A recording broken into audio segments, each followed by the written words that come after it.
Shalom semuanya. Tuhan Yesus luar biasa. Yang amin, hidupmu luar biasa. Yang diam aja saya nggak tahu. Kalau dibilang, saya katakan Tuhan Yesus luar biasa, saudara harus jawab amin. Ya, maka hidupmu pasti luar biasa. Karena kau punya Tuhan yang luar biasa. Tuhan Yesus luar biasa. Amin. Mantap. Saudara, sebelum saya menyampaikan pesan Tuhan, saya tanya dulu ya sama saudara. Saudara mau bahagia? Amin. Ya. Saudara mau bahagia, saudara harus tahu trik untuk bahagia, ya. Oke. Tema khotbah saya adalah begini. Masing-masing manusia itu hidupnya punya filosofi atau prinsip hidup. Prinsip hidup seseorang itu menentukan kualitas orang itu. Tangkap ini dulu, makanya tadi saya tanya, saudara mau bahagia, makanya saudara harus punya filosofi hidup. Apa gitu ya? Nah, nanti saya mau ajarkan. Saya kasih cerita dulu ya. Kalau filosofi tukang parkir begini, ya, dia mobilnya banyak, mereknya bermacam-macam, tapi dia nggak sombong. Ini filosofi tukang parkir ya. Itu kalau diambil satu-satu, dia mah happy aja, dia bahagia. Karena dia berkata apa? Dalam hati, orang itu barang titipan. Nah, itu filosofi orang tukang parkir. Ini contoh ya. Terus dititipin mobil yang membiayai perawatan mobil, keamanan mobil itu bukan si tukang parkir yang punya. Jadi kalau saudara dititipin anak, istri, orang tua, itu kan titipan. Yang mencukupi kebutuhan mereka itu yang punya. Nah, ini contoh filosofi tukang parkir. Jadi kalau saudara punya pemikiran seperti itu, ada yang hilang, saudara berkata, itu barang titipan kok. Jangan ketika dititipkan orang tua yang lagi sakit, saudara anggap itu beban, anak mau sekolah, aduh beban. Itu yang membiayai yang punya. Saudara nangkep ini contoh ya, filosofi hidup tukang parkir. Nah, saudara mau kan punya filosofi hidup yang sesuai dengan firman Tuhan. Tadi saya katakan, filosofi seseorang, waduh saya belum lihat timer nih, maaf, gak ada jam nih ya. Oh di sini ya, jam berapa saya selesai Pak? Jam 9, jam... Ini udah jam 9? Ya, 9.30 Pak. Oke. Nah, ada 30 menit ya. Kalau nggak kecapai ya udah saya berhenti dulu. Filosofi seseorang menentukan kualitas orang itu. Kita ambil contoh yang gampang ya. Negara yang maju sama negara yang terbelakang. Coba lihat ya. Negara yang terbelakang filosofinya kuat, dapat. Jujur, hancur. Sudah lihat kalau negara yang terbelakang itu kalau mau naik kereta api, saya lihat di negara yang paling belakang, terbelakang banget gitu ya. Itu nggak ada tuh budaya antri. Yang kuat, yang dapat masuk ke kereta api, desak-desakan, nggak bisa masuk dari pintu, dia masuk dari jendela. Dulu di Indonesia juga model begitu ya. Itu ditentukan oleh filosofi hidup. Coba kalau sudah lihat filosofi hidup negara-negara yang berkembang seperti Singapura, kenapa mereka bisa tertib? Itu mereka punya filosofi. Orang yang nggak tertib dianggap orang yang tidak berpendidikan. Karena saya pernah satu hari ke Singapura, ya baru pertama kali nyebrang jalan kaki nih ya, lampu merah, lampunya masih merah, cuma ada mobil ngomong banget, kok kita gak ada mau nyebrang, mau nggak mau saya ikut kan. Kalau saya sendiri nyelonong gitu, ya akan bilang nih orang baru keluar dari hutan ya, ada rasa gengsi, malu. Saudara nangkep ini. Jadi kalau saudara di Singapura itu ya buang ludah sembarangan, buang sampah sembarangan, orang bisa bilang makhluk aneh kok bisa ada di negara Singapura. Itu mereka punya filosofi. Tangkap di Jepang saudara lihat. Filosofinya tuh menghormati kan nggak salaman, kalau ketemu kan begitu. Makanya kamera saudara ketinggalan di taman dijamin nggak hilang, karena menghormati kepemilikan daripada handphone itu, handphone atau kamera, maka nggak hilang. Itu filosofi menentukan kualitas hidup seseorang, bahagia atau tidaknya saudara ya. Nah, saudara mau punya prinsip hidup menurut Alkitab, saya mau ajarkan begini ya.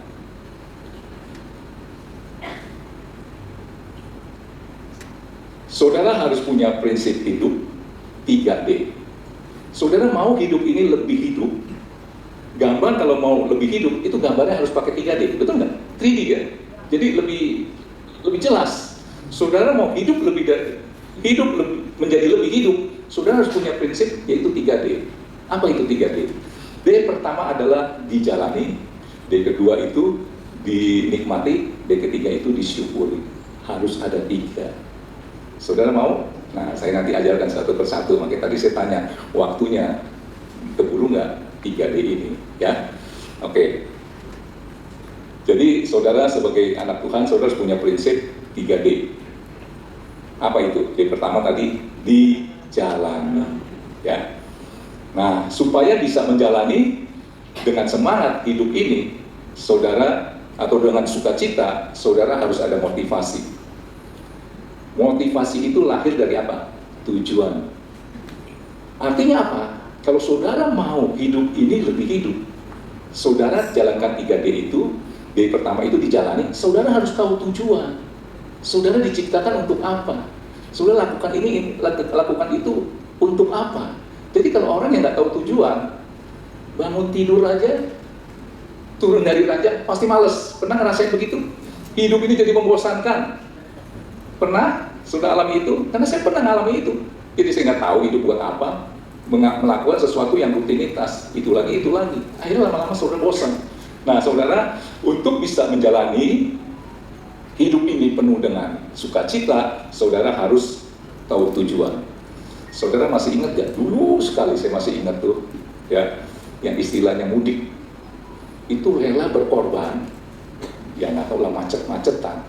Pasti ada motivasi. Di kampungnya nanti ketemu siapa. Kenapa mereka rela untuk pesan tiket? Dulu nggak ada online. Ada teman yang cerita, jam 2 pagi subuh udah ngantri di loket. Demi apa? Itu dia termotivasi. Nah, saudara kalau mau hidup ini lebih semangat, saudara harus punya motivasi. Motivasi itu lahir dari tujuan hidup. Tangkap ini ya. Jadi kalau orang yang hidup tanpa tujuan, Rick Warren berkata begini, tragedi terbesar dalam kehidupan manusia itu bukan kematian, tetapi adalah ketika hidup tanpa tujuan. Bayangkan, ya. Oke. Nah, kalau saudara hidup tanpa tujuan, saya kasih ilustrasinya begini. Yang dicontoh ya, siapa ya? Pak Yos boleh ya kasih contoh ya. Pak Yos umur berapa? 45. Satu hari Pak Yos lagi mengendarai mobil menuju ke suatu tempat, lagi ada di jalan tol. Saya telepon Pak Yos, Pak, ada di mana? Di jalan tol. Nah ini ya, mau kemana Pak Yos? Waduh, saya nggak tahu Pak Yulias. Saudara, percaya nggak sama saya? Itu Pak Yos mengendarai mobilnya pasti capek. Kenapa? Nggak tahu tujuannya. Pak Yos sudah di kilometer berapa? Kilometer 45. Mau kemana? Saya nggak tahu Pak Yulias. Saya cuma ngegas saja. Saudara ada yang di sini hidupnya cuma ngegas aja, jalanin aja, bangun, tidur, makan, kerja, tidur lagi, begitu seterusnya, nggak tahu tujuannya. Itu seperti orang berkendara di jalan tol, nggak tahu tujuannya. Tangkap ini ya. Nah, saudara harus tahu tujuannya. Mungkin agak yang lebih mendingan dikit. Pak Yos mau kemana? Udah di kilometer 45, mau ke Surabaya, masih mending ya. Surabaya itu bukan tujuan, itu tempat. Ada sih orang yang, kamu hidup untuk apa? Ya, saya jalanin aja, sekolah, terus kerja, nikah, punya anak, mati, masuk surga. Surga itu bukan tujuan, itu tempat. Ada yang sesimpel begitu ya. Harus tahu tujuan. Tangkap ini ya. Nah, artinya ke Surabaya harus tahu dong untuk apa. Ketika kita tahu tujuannya, ke Surabaya itu ada tujuannya. Pasti menjalankan kendaraannya itu menuju ke Surabaya, itu semangat, betul nggak? Walaupun macet. Tapi kalau nggak tahu tujuan, udah sampai Surabaya ngapain? Gua juga nggak tahu, gua bingung. Pasti dia macet-macet itu ngomel. Sudah pernah menjalankan kehidupan ketika menghadapi masalah, mungkin kemacetan, menggerutu, ngomel. Gua mendingan mati aja. Gak semangat, betul nggak?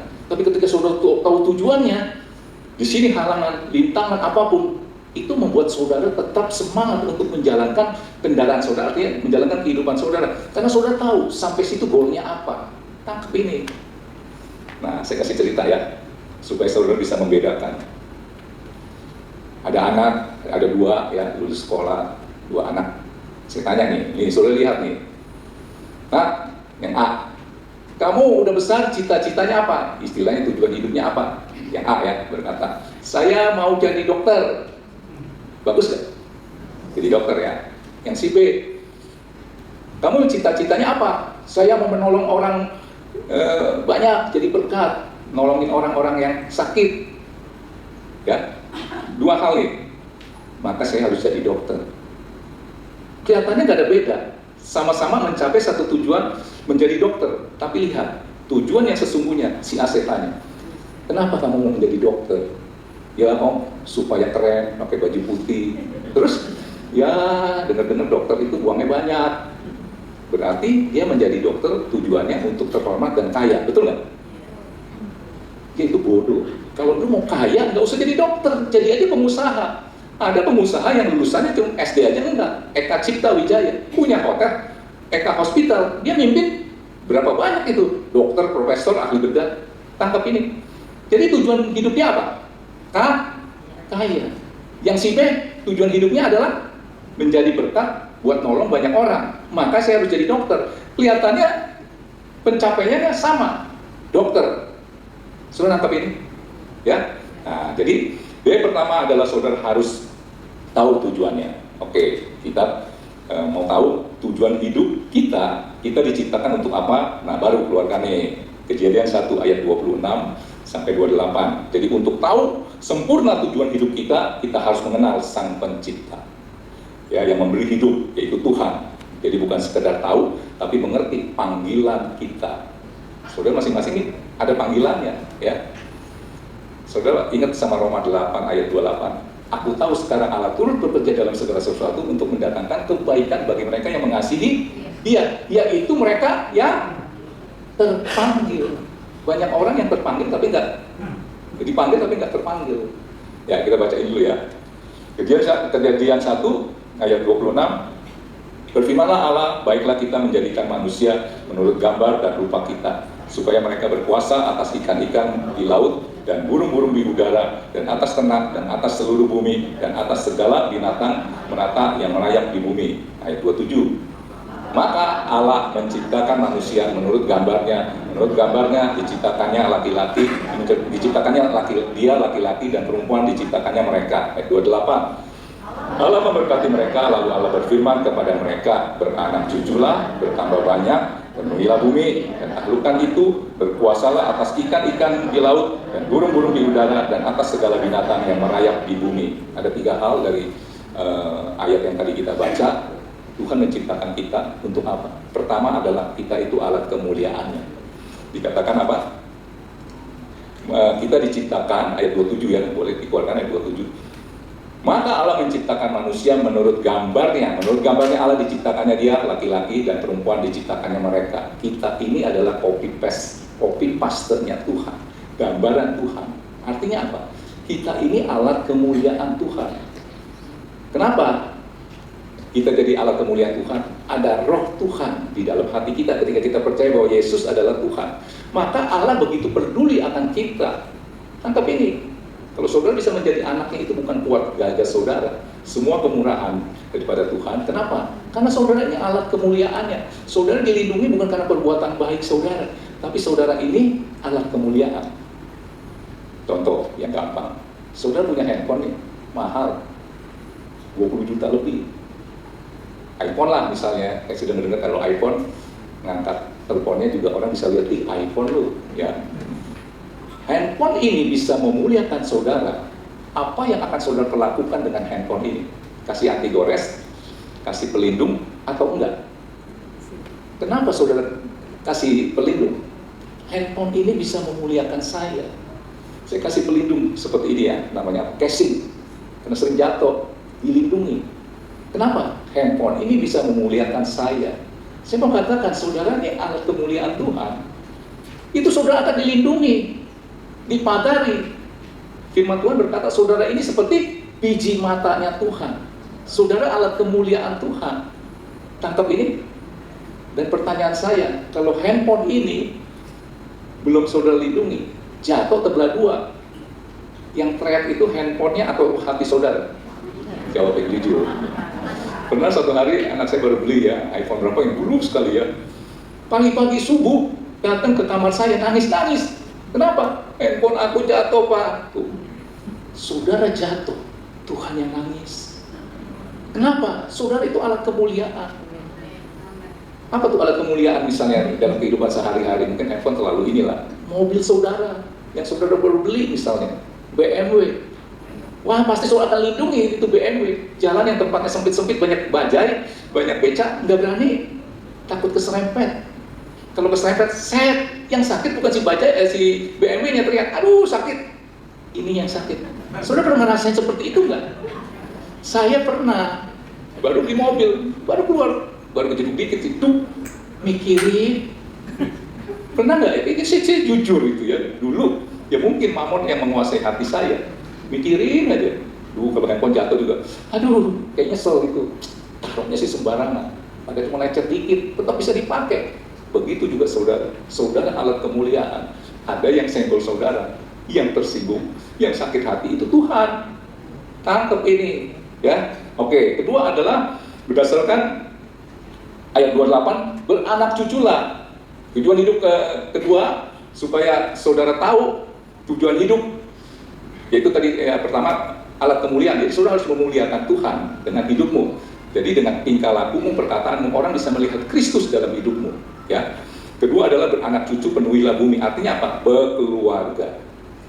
Salah satu orang yang tidak bisa menjalani kehidupannya dengan sukacita, ini saya selidiki ya, karena kesepian. Karena kita makhluk sosial, nggak mungkin bisa hidup sendiri ya. Jadi, tapi maaf ya, maaf sekali lagi. Jadi kalau ada orang yang hidup rumah tangga sudah 15 tahun belum dikaruniakan seorang anak gitu ya, saya langsung kebayang nih, pasti hidupnya ya bahagia sih bahagia, tapi pasti beda sukacitanya kalau dia dikaruniakan anak. Betul nggak saudara? Setuju nggak? Ya. Nah ini beranak cucu berarti saudara berkeluarga supaya hidupmu menjadi lebih hidup, lebih bersemangat dan penuh sukacita. Tangkap ini ya. Ketiga, berdasarkan ayat ini tetap dipantang di ayat ya. Saudara harus berkuasa atas bumi ini. Saya baca ya. Ayat 28, Allah memberkati mereka, lalu Allah berfirman kepada mereka, beranak cuculah, bertambah banyak, penuhilah bumi dan naklukkan itu. Berkuasalah atas ikan-ikan di laut dan burung-burung di udara, dan atas segala binatang yang merayap. Artinya, saudara harus berkuasa di atas bumi ini. Kalau saya lihat ini, itu berkuasa atas mata pencaharian saudara. Banyak orang yang dikuasai oleh mata pencahariannya, alias uang. Saudara ini dikuasai siapa? Uang atau Tuhan? Ya, saudara tangkap ini.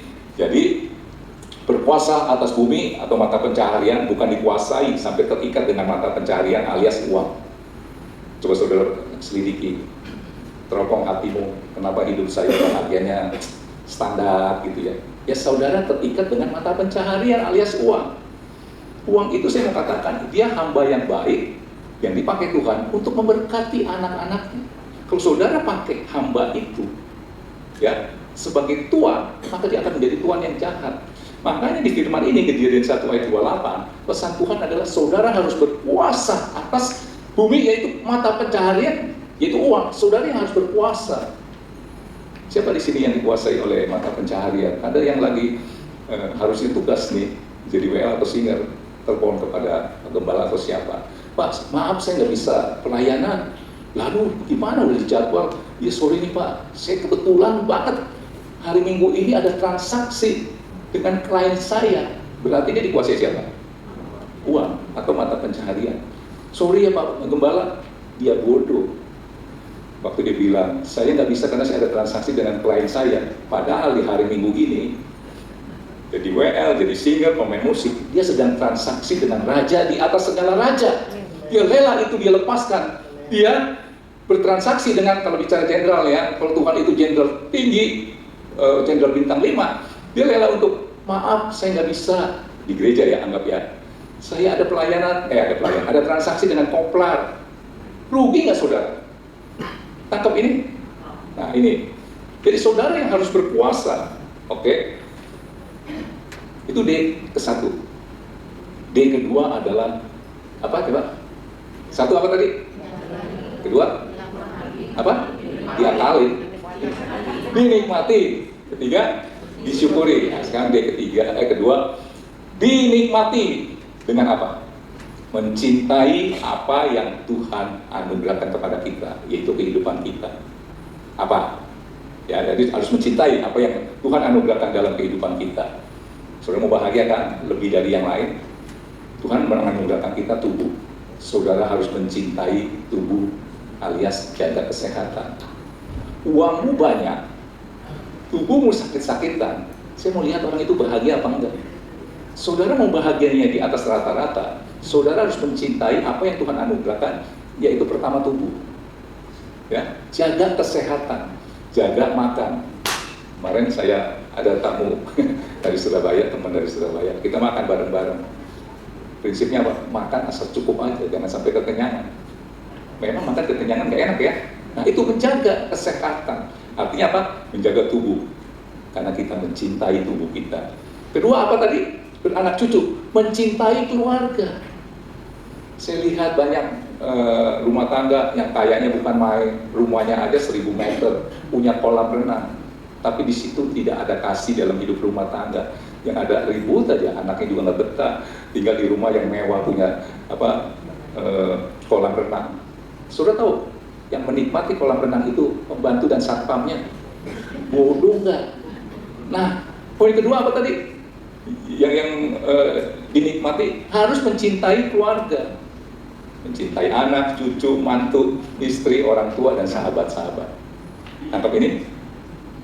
Ketiga adalah mencintai apa yang Tuhan anugerahkan kepadamu dalam hal pekerjaan. Karena Tuhan kan bertanggung jawab. Dia kasih satu kerjaan supaya bisa mencukupi kebutuhanmu. Berarti saudara harus mencintai pekerjaan yang Tuhan anugerahkan kepadamu. Saya lihat ya, ada orang yang kerjanya padahal nggak terlalu berat, tapi ngomel melulu karena dia nggak cinta dengan pekerjaannya. Mungkin sebel, benci kali ya. Aduh, bangun tidur bekerja di satu tempatnya ya kerjaan itu lagi. Saudara nggak ada cinta dengan pekerjaan yang Tuhan anugerahkan kepada saudara, pasti hidupmu capek. Bangun tidur lagi, macet lagi, melakukan sesuatu pekerjaan yang saudara tidak cinta, pasti hidupmu nggak bahagia, betul nggak? Nah, pesan Tuhan apa? Saudara harus mencintai apa yang kita sedang kerjakan. Saudara bekerja sebagai apa? Cintai. Sehingga ada satu ungkapan, kalau engkau mencintai apa yang kau sedang kerjakan dalam kehidupan sehari-hari, itu sepertinya tidak sedang bekerja, betul nggak? Nah, gampangnya lah, ibu rumah tangga nih, bersih-bersih rumah, dia cinta rumah, bersih-bersihin, itu ada sukacita. Karena saya pernah ngerasain gitu, bersihin rumah, itu kan kerja, tapi saya cinta dengan pekerjaan itu, kelihatannya jadi bersih, sukacita. Ada lagi nggak ya, ruangan mana lagi yang perlu saya pel? Tangkap ini, karena ada cinta. Kalau nggak ada, minta sama Tuhan. Tuhan buat saya bisa mencintai apa yang Tuhan anugerahkan kepada saya, yaitu pekerjaan. Bukan kebetulan sudah dapat kerjaan ini. Lihatlah, ketika engkau mencintai apa yang Tuhan anugerahkan, yaitu pekerjaan. Karena orang yang melakukan sesuatu dengan cinta, itu kerjanya lebih semangat. Pasti saudara akan naik. Ya, oke. Yang ketiga adalah disyukuri. Nah, disyukuri ini adalah begini. Bersyukur bukan karena segala sesuatunya baik, tapi dapat melihat yang baik dari segala sesuatu. Mampu melihat kebaikan Tuhan sekecil apapun. Minta itu perlu hikmah. Meskipun yang sudah hadapi itu satu keterpurukan, mungkin sepertinya persoalan, tapi ketika engkau punya hikmat, engkau dapat melihat di balik masalah itu ada berkah. Ini contoh, waktu saya mau menikah dengan istri saya, menjelang beberapa bulan itu, saya dapat surat diberhentikan dari pekerjaan saya. Itu malah petaka nggak? Kalau saudara dipakai kacamata saudara. Kalau saudara pakai kacamata saudara, itu malah petaka. Mau menikah, saudara bayangkan, dipecat. Tapi kalau saudara pakai kacamatanya Tuhan, itulah cara Tuhan memberkati saya. Saya kalau nggak dipecat dari perusahaan itu, saya nggak bisa jadi pengusaha. Tetap aja kerja di situ. Percaya nggak? Justru saya diberhentiin, saya mau menikah. Saya terus melakukan apa yang saya sedang kerjakan. Cuma saya udah nggak sama perusahaan itu. Ya kan saya tahu lubang-lubangnya. Ya saya langsung aja potong kompas. The power of kepepet saya keluar. Karena saya mau kawin, menikah. Tangkap ini. Nah itu, saya bersyukur bukan, wah saya dinaikin jabatannya, justru saya diberhentikan. Itu cara Tuhan memberkati saya. Asal hati saya selalu mengucap syukur. Mengucap syukur ya. Saudara tahu, ketika saudara mengucap syukur, manfaatnya apa? Ketika engkau mengucap syukur, kau sedang menghadirkan Tuhan dalam kehidupan saudara. Itu. Apalagi, bersyukur saudara sedang mempersilahkan Tuhan mengambil alih persoalanmu. Jangan ngomong. Bersungut saudara sedang mengambil alih persoalan yang Tuhan sedang mau kerjakan. Itu bersungut. Tuhan mau kerjakan sesuatu, saudara kurang percaya kepada Tuhan, saudara ambil lagi, itu bersungut. Bersungut itu sebenarnya mengkudeta Tuhan, menganggap Tuhan nggak sanggup, nggak mampu, ambil lagi. Sorry Tuhan, kurang serp nih saya sama Tuhan, diambil lagi. Pasti kan ngomel, betul nggak? Jadi bersyukur saudara sedang mempersilahkan Tuhan bekerja, bersungut saudara sedang mengambil alih apa yang Tuhan sedang kerjakan. Rugi nggak saudara? Siapa di sini bersungut-bersungut? Ya, oke, itu ya. Terus mengucap syukur itu, saudara sedang mengakui kedaulatan Tuhan. Apapun yang terjadi dalam kehidupan saudara, saudara percayalah dengan saya. Allah itu Allah yang setia, Allah yang baik, Allah yang penuh kasih. Ada maksud tertentu yang baik buat saudara, supaya hidupmu lebih hidup. Nah, ini bersyukur.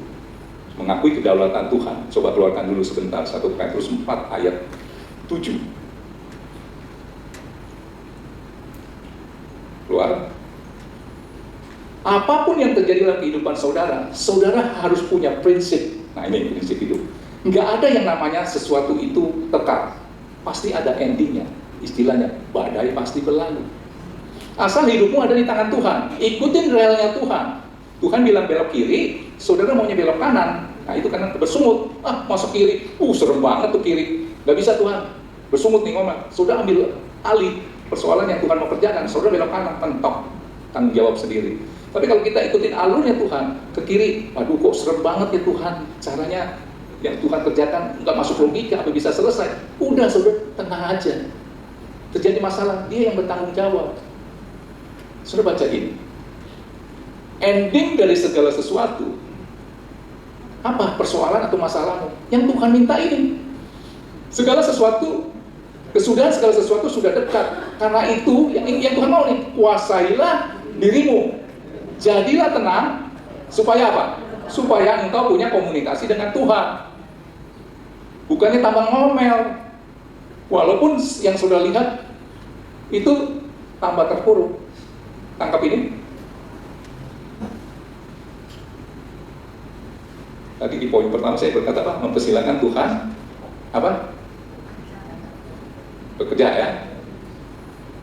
Lanjutnya adalah mempersilahkan Tuhan mengambil alih persoalan kita.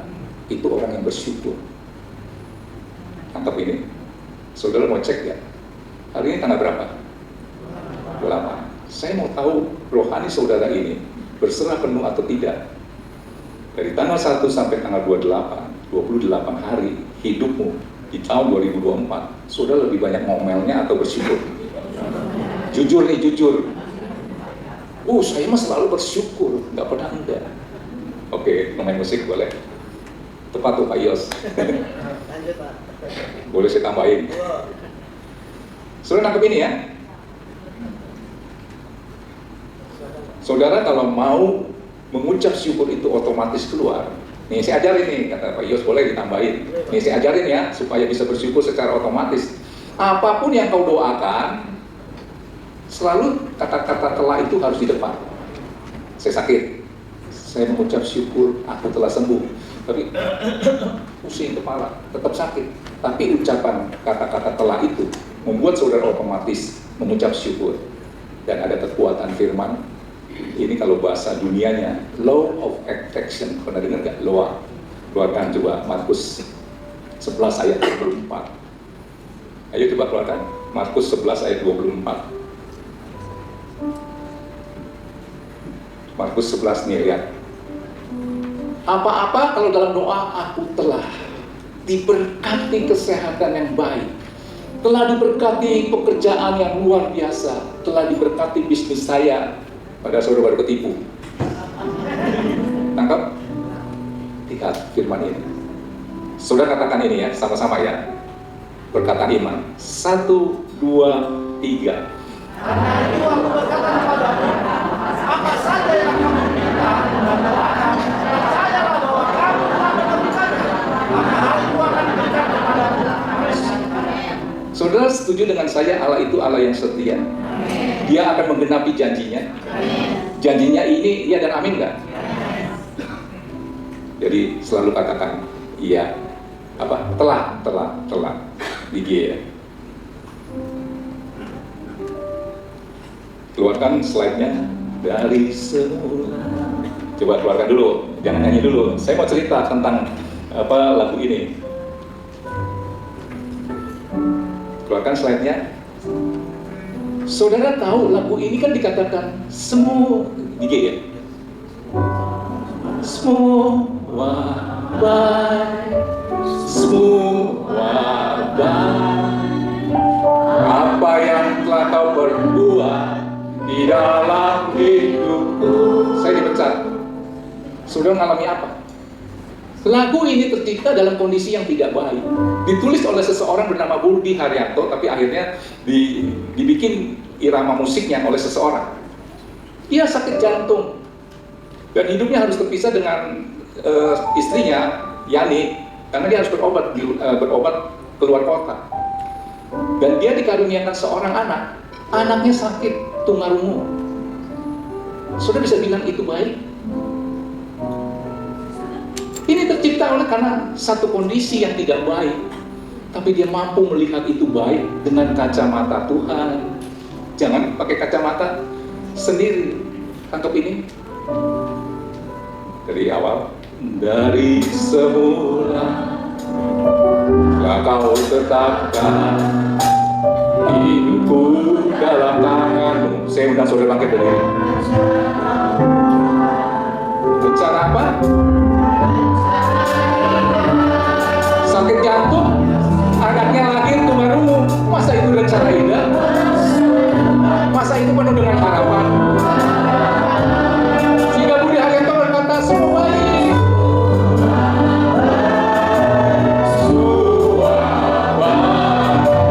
Apa yang telah kau perbuat di dalam hidupku.